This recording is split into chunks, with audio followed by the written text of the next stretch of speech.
అండి welcome to my channel. ఇవాళ అయితే నేను మా ఫ్రెండ్ దగ్గర ఉన్నాను. ఆవిడైతే కోవా కజ్జికాయలు చేస్తుంది. కోవాతో కజ్జికాయలు దానికైతే ముందర పౌడర్ ప్రిపేర్ చేసుకుంటున్నాము. కొంచెం చిన్న పాప ఉంది కాబట్టి ఇప్పుడు చేసుకుని రేపు పొద్దున్న ఇప్పుడు స్టఫ్ ప్రిపేర్ చేసుకుంటున్నాం. మార్నింగ్ ఏమో కజ్జికాయలు చేసుకోవడానికి.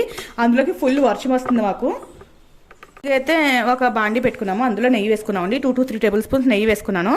ఈ కప్పుతో బొంబాయి రవ్వ 1.5 కప్ తీసుకున్నాము. ముందర రవ్వ వేగిస్తాము, లేకపోతే టేస్ట్ అనేది బాగోదు కదండి. ఇప్పుడు ఏదైనా మనం రవ్వ కేసరి చేసుకున్నా ఏం చేసుకున్నా రవ్వ ఫ్రై చేస్తాం కదా, రవ్వ వేస్తున్నాము. 1.5 కప్ రవ్వ తీసుకున్నాము. అయితే పచ్చి కొంచెం రోస్ట్గా స్మెల్ కొంచెం ఫ్రై అవుతున్నట్టు వచ్చే వరకు ఉంచుకోవాలండి. ఆ తర్వాత దించేసుకుందాము. ఇప్పుడైతే బాగుంది. మరీ ఎర్రగా కాకుండా మరీ సమానంగా వేసుకున్నాము. ఇక్కడ తెలుస్తుందో తెలియదు, ఎందుకంటే లైట్ కాంతి ఇది ఒకేలా ఉంటుంది. మాకైతే అసలు వర్షానికి వెలుగు అనేది ఉండట్టే ఇంట్లో. అలా అయితే ఫ్రై చేసుకున్నాం. అది స్వీట్లెస్ కోవా అయితే 250 గ్రామ్స్ తీసుకున్నామండి. ఈ కోవా అయితే చాలా బాగుంటుందంట. వాళ్ళు తెచ్చుకునే చోట అయితే ఒక 25 years నుండి ఉందంట. ఎప్పుడు అక్కడే ఉంటుందంట. చాలా బాగుంటుందండి. ఇదైతే ఇప్పుడు కొంచెం బాండీలో వేసి కలాకండి టైప్ చేస్తున్నాము. అడుగు పట్టకుండా కలుపుతూ ఉండాలండి. ఎందుకంటే కోవా అనేది దగ్గర పడేటప్పుడు కొంచెం అడుగు పడుతూ ఉంటుంది కదా, అదిగో అలా కలుపుతూ ఉంటాము. ఇప్పుడైతే ఆఫ్ చేసుకుంటున్నామండి. గ్యాస్ దగ్గర పడింది. కోవా అయితే అది కలాకండ్ టైప్ దగ్గరికి వచ్చింది. కానీ ఇది స్వీట్లెస్ కోవానే అండి, షుగర్ అది వేయలేంది. ఇప్పుడు ఆఫ్ చేసేస్తున్నాం గ్యాస్. పల్లీలు కూడా వేసుకుంటున్నామండి. పల్లీలు కూడా 1 కప్ తీసుకున్నాము. ఈ కప్తో పల్లీలు కూడా కొంచెం రోస్ట్గా ఫ్రై అయినిచ్చి పొట్టు తీసేసి దాన్ని పౌడర్ చేస్తాము. పల్లీలు కూడా లైట్గా ఫ్రై అయితే చాలు, ఆయిల్ లేదు, ఉత్తి ప్యాన్ మీద వేగిస్తున్నాము. పల్లీలు కూడా రోస్ట్ అయిపోయాయండి. ఇప్పుడు మనం గ్యాస్ ఆఫ్ చేసుకుంటున్నాము. అది కొంచెం చల్లారనిచ్చిన తర్వాత పొట్టు తీసి పౌడర్ కింద చేసుకుంటాము. పుట్నాల పప్పు కూడా దీంట్లో ఒక 1/2 కప్ తీసుకున్నామండి. దాన్ని కూడా ఒక్కసారి లైట్గా వేసుకుంటున్నాము.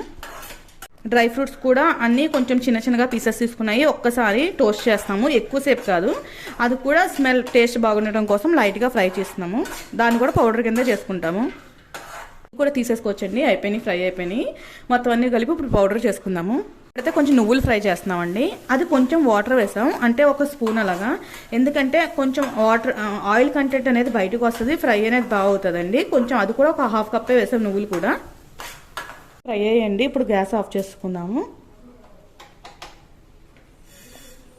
కొబ్బరి కూడా కొంచెం ఫ్రై చేస్తున్నామండి. అది కూడా 1 కప్ తీసుకున్నాము. దాన్ని సన్నగా తురుముకున్నాము, లేకపోతే మిక్సీ గ్రైండ్ అయినా చేసుకోవచ్చు. దాన్ని కూడా ఒకసారి ఫ్రై అవనిద్దాము. ఫ్రై అయిపోయిందండి. మనం ఇప్పుడు గ్యాస్ ఆఫ్ చేసేసుకోవచ్చు. కలర్ కూడా చేంజ్ అయింది, తెలుస్తుంది కదా. మీకు తెలుస్తుందో లేదో నాకు తెలియదు, కానీ మాకైతే బాగా తెలుస్తుంది వీడియోలో కన్నా. ఇప్పుడు మనం గ్యాస్ ఆఫ్ చేసుకుందాము. పౌడర్ చేస్తున్నామండి. అన్నీ ఒకటి పౌడర్ చేస్తాము. ఎందుకంటే ఒకేసారి అనుకో కొంచెం కష్టం అవుద్ది. అంటే అన్నీ మెల్లగా ఒకేసారి అనుకోండి, ఇలా ఆఫ్ ఉన్నాయి అన్నీ చేసుకున్నాం అనుకో గమ్మున అయిపోతుంది. ఇప్పుడు పల్లీలు పౌడర్ చేస్తున్నాము. రవ్వలో కోవా వేసి కలుపుతున్నామండి, మిక్స్ చేస్తున్నాము. ఆ పౌడర్ అంతా వేసి మిక్స్ చేస్తే కలవదు ఎక్కువ, అందుకని చెప్పి ముందుగా రవ్వను కోవా కలిపి మిక్స్ చేస్తున్నాము. ఇలా కలిపేసుకున్నామండి. చూసారు కదా ఎంత బాగా కలిసిందో.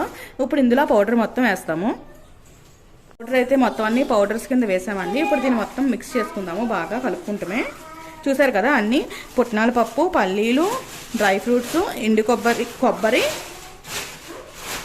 అయితే మనకు తగినంత అండి. ప్రస్తుతం అయితే 1 కప్ వేస్తున్నాము. ఎందుకంటే షుగర్ కొంతమంది కొంచెం షుగర్ ఎక్కువ తింటారు, కొంచెం బాగా తక్కువ తింటారు కదా. మనకి షుగర్ సరిపోయినంత 1.5 కప్ అయితే వేయడం. మాకైతే సరిపోతుంది. మీరు కావాలంటే 2 కప్స్ వేసుకోవచ్చు. ఎందుకంటే మొత్తం పౌడర్స్ అన్నీ తీయగానే ఉంటాయి.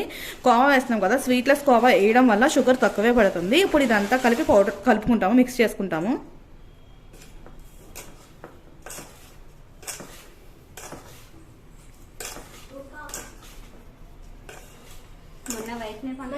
మనం ఇలాచీ వేసుకుందామండి. ఒక 1 స్పూన్ ఇలాచీ పౌడర్ వేస్తున్నాము. టేస్ట్ అయితే చాలా బాగుంటుంది. అది ఇలాచీ వేయకుండానే అంత మంచి అరోమా వస్తుందంటే ఇలాచీ వేస్తే ఇంకా మంచిగా వస్తుంది. ఇది ఉత్తిగా కూడా స్పూన్తో బౌల్లో పెట్టుకుని తినేయచ్చు, అంత టేస్టీగా ఉంది. ఇప్పుడైతే ఇది కూడా మిక్స్ చేసుకుందాం మొత్తం. మీకు పక్కన చిన్న పాప వాయిస్ వినిపిస్తుంది కదా, మీరే అర్థం చేసుకోండి తను ఏం మాట్లాడుతుందో. దానికి 1.5 year, అందుకే అది ఏం మాట్లాడుతుందో దీని టేస్ట్ అనుకోవచ్చు. మీరు ఎలా కావాలితే అలా అర్థం చేసుకోవచ్చు ఆ మాటలు. మైదా తీసుకున్నామండి. అంటే క్వాంటిటీ ఏం చెప్పట్లేదు, ఇంట్లో కావాల్సినంత తీసుకున్నాము. 1 కప్ తీసుకోవచ్చు, 2 కప్స్ తీసుకోవచ్చు. అందులో వాటర్ పోసి మిక్స్ చేస్తాం. చపాతీ పిండిలాగా మరీ గట్టిగా కాకూడదు, మరీ పలుచగా కాకూడదు, సమానంగా కలుపుకోవాలి. అప్పుడే టేస్ట్ అనేది బాగుంటుంది.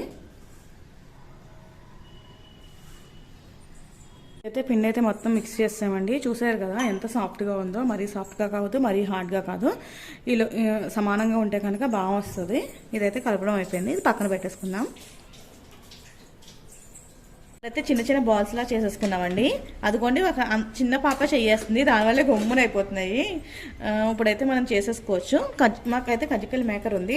కొంతమంది అయితే మామూలుగా అప్పడం కింద చేసుకుని దాంట్లో స్టఫ్ చేసుకుని డైరెక్ట్గా కూడా చేసుకోవచ్చు. ఇది ఉంటే ఇంకా సులువుగా అయిపోతుంది. చిన్న చిన్న బాల్స్ లా సేమ్ సైజుగా చేసుకున్నాము బాల్స్. ఇప్పుడు చేసుకుందాము.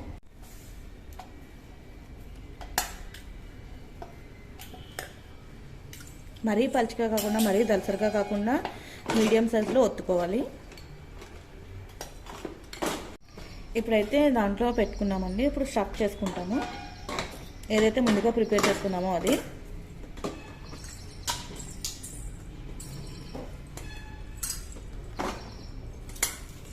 ఇప్పుడు వాటర్తో అప్లై చేస్తామండి. ఎడ్జెస్ అనేది బయటికి రాకుండా ఉండడం కోసం. లేకపోతే బయటకు వచ్చేసి ఆయిల్లో పాడైపోతుంది. అది కూడా రాదు కూడా.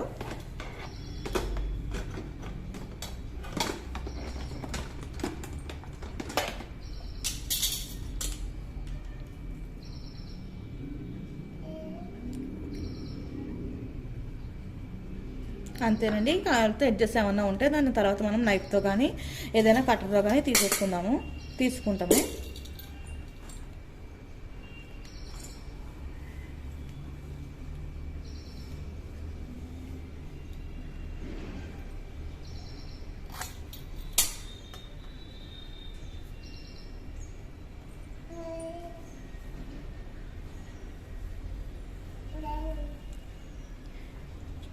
చూడడానికి చాలా బాగుంది కదా. ఏదైనా దేవుడు సృష్టిలోనే ఉన్నట్టు ఇది కూడా దీని ఏ వెరైటీస్ ఆ వెరైటీస్. ఇలాగే మిగతావి కూడా తయారు చేసేసుకుందాము. ఆయిల్ వేడి చేసుకున్నామండి. వేడి చేసుకున్న తర్వాత అదే కొంచెం కాగిన తర్వాత వేయడం కోసం ఆయిల్ పెట్టుకున్నాము. ఈలోపు ఒకటి చిన్నది వేసాము కాగిందా లేదా అని చెప్పి. ఆయిల్ వేడెక్కిందండి. ఇప్పుడు వేసేసుకుంటున్నాము. మరీ హైలో కాకుండా మరీ లోలో కాకుండా పెట్టుకుంటే కొంచెం బాగుంటుంది. ఇంకొకసారి అయితే ఫ్రై అయిపోతాయండి. కలర్ చాలా బాగుంది కదా. ఇలా సిమ్లో ఉంటే మరీ హైలో కాకుండా మీడియంగా కలర్ బాగా టోస్ట్ అనేది బాగా తెలుస్తుంది. లేకపోతే మాడిపోతాయి. ఒకవేళ స్టఫింగ్ కుదరకపోయినా మధ్యలో నుండి వచ్చేసే ప్రమాదం కూడా ఉంటుంది. అందుకే మనం జాగ్రత్తగా చేసుకోవాలి. పని ఎక్కువ ఉన్నా కానీ టేస్ట్ అయితే చాలా బాగుంటుందండి. చూస్తుంటే కలర్ కూడా చాలా బాగుంది కదా. ఇప్పుడు తీసేసుకోవచ్చు ఇవి. వేయండి. చాలా బాగా వచ్చినాయి కదా. చాలా టేస్టీగా ఉంటాయి. మీకు ఎవరు వంట రాని వాళ్ళు కూడా చాలా ఈజీగా ట్రై చేయొచ్చు. చాలా ఈజీగా అయిపోతాయి. ప్లస్ ఏమో ఎక్కువ టైం కూడా పట్టదు. అంటే ఒక ఇద్దరు ఉంటే టైంపాస్ బాగా అయిపోద్ది చేసినప్పుడు. అంటే కొంచెం చేసినా ఒకళ్ళు హెల్ప్ చేసినా చేయకపోయినా టైంపాస్ అనేది అవుద్ది కదండి. ఈ వీడియో కనుక మీకు నచ్చినట్టయితే లైక్ చేయండి, షేర్ చేయండి, సబ్స్క్రైబ్ చేయండి. ఆ పక్కన ఉన్న బెల్ ఐకాన్ మాత్రం మర్చిపోద్దు. Thank you.